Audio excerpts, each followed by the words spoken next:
Assalamualaikum warahmatullahi wabarakatuh. Kita berjumpa lagi di sesi ulasan laporan laksana ke-44 ini.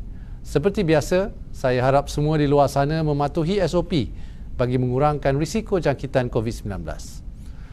Laporan laksana ke-44 akan didahului dengan ulasan tentang isu semasa dan akan menyentuh status pelaksanaan Belanjawan 2021, Permai, Penjana dan Kita Prihatin. Saya ingin sekali lagi membawa tumpuan kita semua kepada Setahun Malaysia Prihatin, iaitu tempoh setahun Kerajaan Perikatan Nasional dibentuk. Setahun ini merupakan tempoh yang sukar bagi kerajaan kerana terpaksa berhadapan dengan pandemik COVID-19.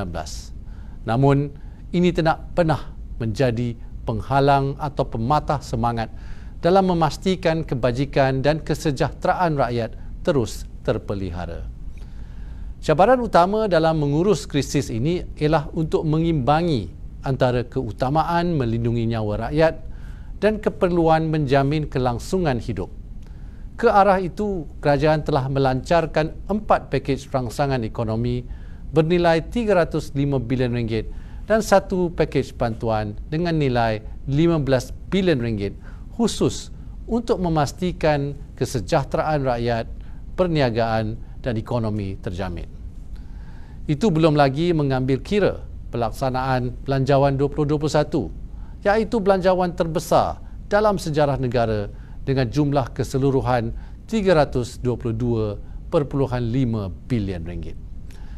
Namun begitu, peruntukan yang besar sahaja tidak mencukupi, tetapi ia perlu diiringi dengan pemantauan bagi memastikan peruntukan tersebut mencapai matlamat yang ditetapkan.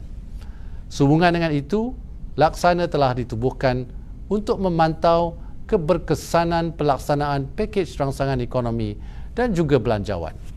Sehingga kini, antara pencapaian kerajaan ialah menyelamatkan 2.7 juta pekerjaan melalui program subsidi upah bernilai RM14.4 bilion. Kerajaan juga berjaya mengurangkan kadar pengangguran dari 5.3% pada bulan Mei 2020 ke 4.8% pada Disember 2020. Membantu aliran tunai rakyat melalui program moratorium pinjaman automatik selama 6 bulan. Ini bernilai RM100 bilion dan juga bantuan bayaran balik pinjaman bersasar sebanyak RM51.5 bilion. KDNK juga meningkat lebih kurang 24%, di mana KDNK yang dicatatkan pada suku tahun keempat 2020 ialah RM357.4 bilion berbanding dengan RM289.4 bilion pada suku tahun kedua 2020. Menurut Bank Dunia, KDNK Malaysia dijangka meningkat pada kadar 5.6 hinggalah 6.7% bagi tahun 2021. Bergerak ke hadapan, fokus utama sepanjang tahun 2021 ialah: pertama, mencipta 500,000 peluang pekerjaan menerusi Majlis Pekerjaan Negara.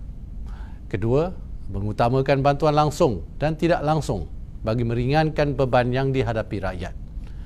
Nasib rakyat perlu lebih terbela, terutamanya bagi mereka yang berada dalam ekonomi tidak rasmi.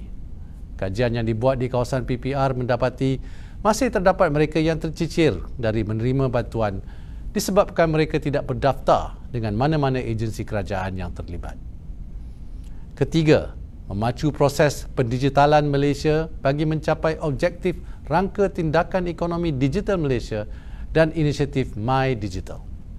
Keempat, mentransformasi syarikat-syarikat berkaitan kerajaan untuk menentukan kembali hala tuju visi dan misi syarikat-syarikat terbabit, terutamanya selepas negara dilanda pandemik COVID-19. Kelima, membantu pemulihan perniagaan sektor perusahaan kecil dan sederhana.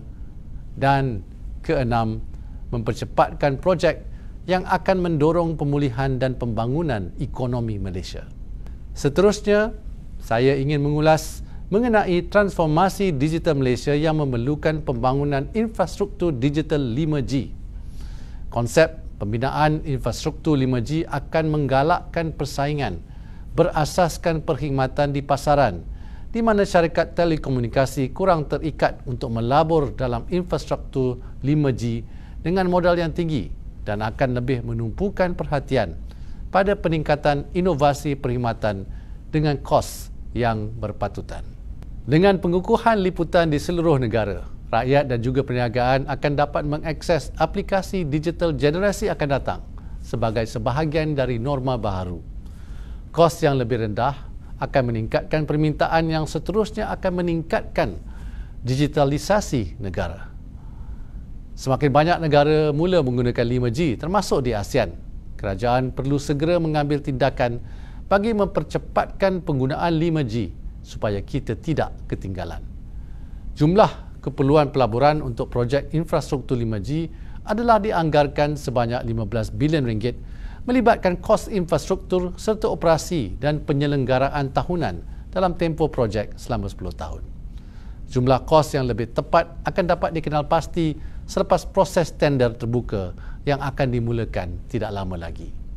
Digital Nasional Berhad akan menilai pilihan inovatif untuk mewujudkan struktur pembiayaan kos efektif yang boleh digunakan untuk projek infrastruktur seperti ini. Adalah dijangkakan bahawa ia akan dibiayai oleh syarikat-syarikat swasta melalui perjanjian kerjasama awam swasta.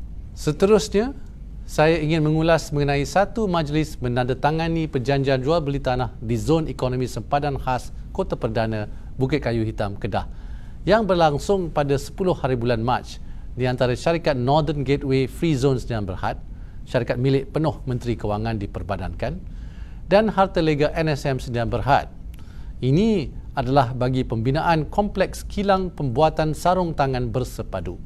Ia merupakan satu perkembangan pembangunan industri yang mampu menyumbang kepada pemulihan ekonomi negara selain menjadi penggalak kepada pelaburan-pelaburan besar seumpamanya pasca COVID-19. Dengan nilai pelaburan besar yang telah diluluskan sebanyak 7 bilion ringgit, saya berharap projek pelaburan oleh anak syarikat Harta Lega Holding Berhad ini akan menjadi pemangkin pertumbuhan ekonomi yang pesat bagi kawasan bandar sepadan Bukit Kayu Hitam dan sekitarnya.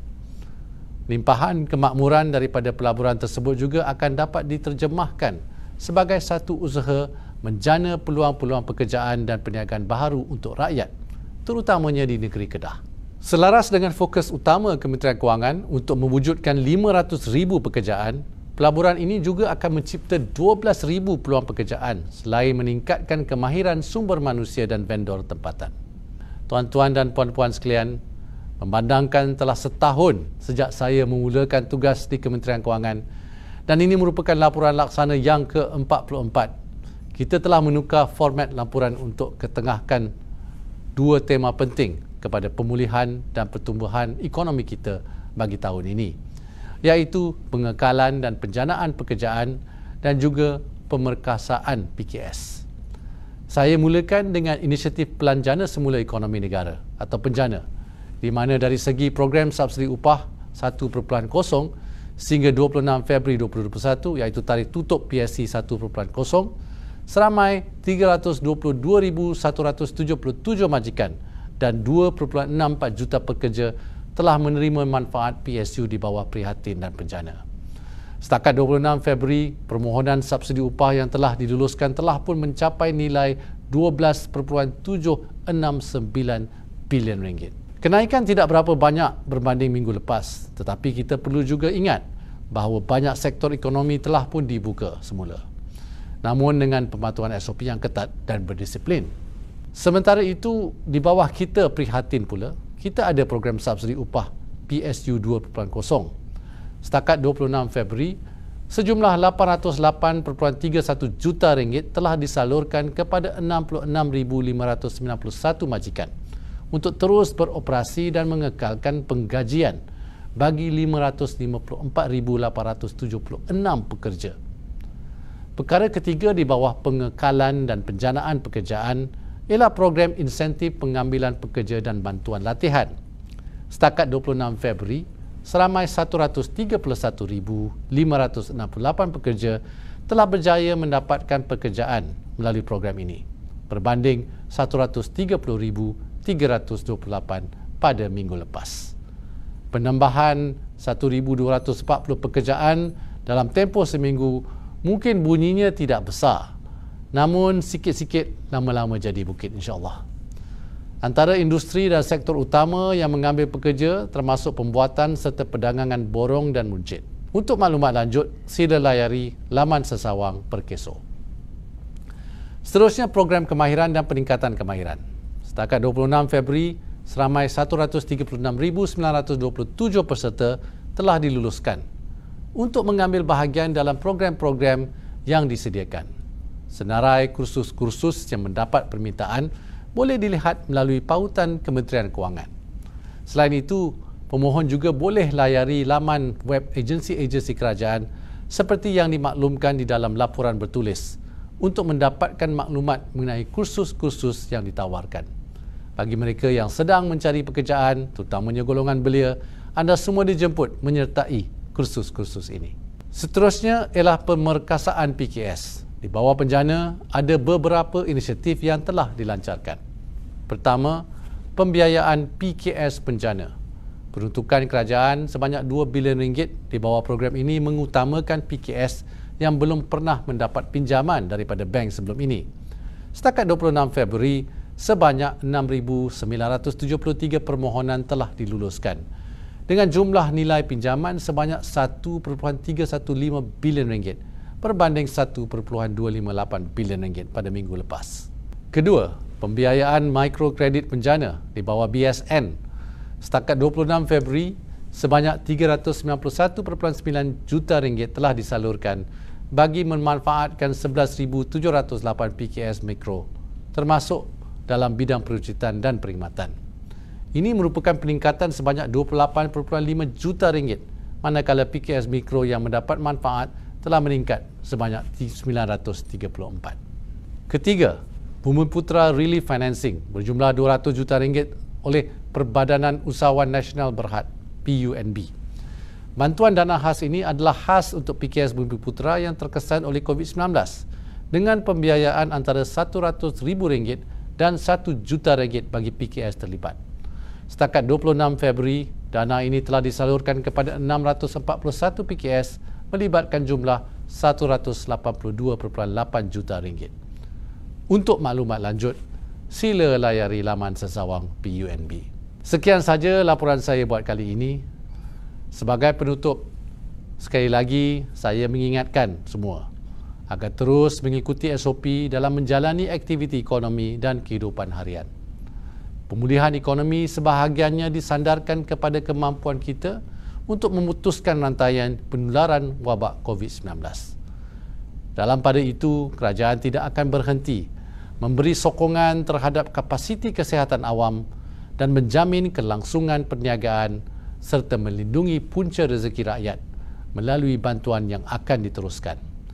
Kerajaan tetap akan berusaha melakukan yang terbaik untuk membendung wabak COVID-19 dan memastikan proses pemulihan ekonomi dapat diteruskan.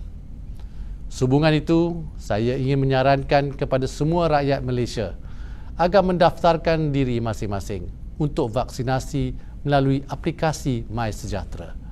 Ingatlah bahawa ini amat penting untuk kita memastikan agar ekonomi kita mampu pulih dan kembali berkembang mulai separuh kedua tahun 2021 ini, insya-Allah. Saya akhiri dengan serangkap pantun. Daun nipah, kajangnya rapat, hidangan tamu di Kuala Maran. Usaha kerajaan untuk rakyat, jana ekonomi, cipta pekerjaan. Sekian, jaga diri dan stay safe.